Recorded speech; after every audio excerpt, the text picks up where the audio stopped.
Inna lillahi wa inna ilaihi raji'un.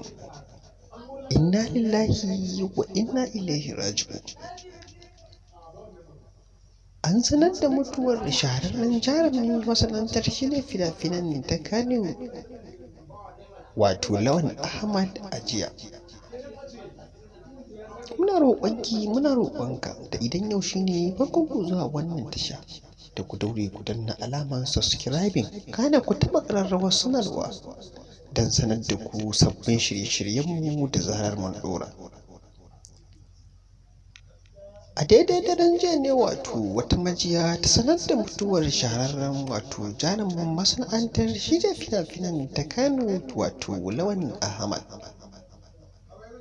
Kamar dai yadda kuka sani dai an sha yaɗa hotunan jaruman masana'antar shirya fina-finan ta Kannywood, kama da kan daraktan na shirin na Izzatso Nura Mustapha Waye, wanda ya kasance marigayi, kuma muna yi masa addu'ar Allah Ubangiji ya ji kansa da rahama, ya sa aljanna ce makoma.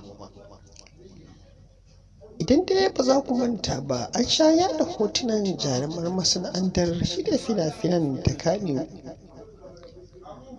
Bayan an yaɗa hotunan mutuwar Lawan Ahmad ɗin, mutane da dama sun birkita, musamman masoya da 'yan uwa da abokan arziki, inda suke tunanin mutuwar ta Lawan Ahmad ta ɗauki hankalin mutane.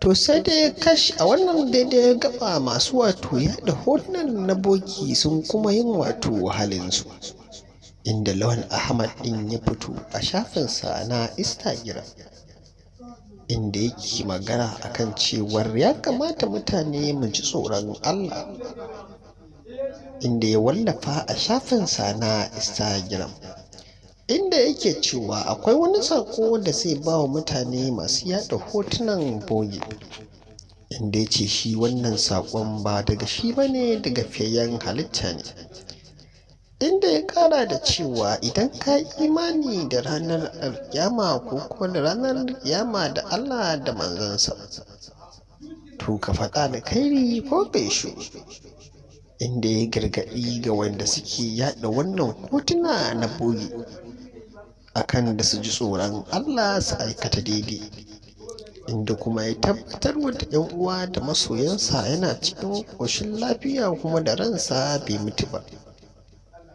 To sai dai kuma a daidai wani lokacin wannan ba wai sabon abu bane a masana'antar ta Kannywood, yaɗa hotunan jarumai ba tare da mutuwar tasu ba. Muna godiya da kasancewarku da wannan tasha tamu ta Dogon Bene 24. Wassalam.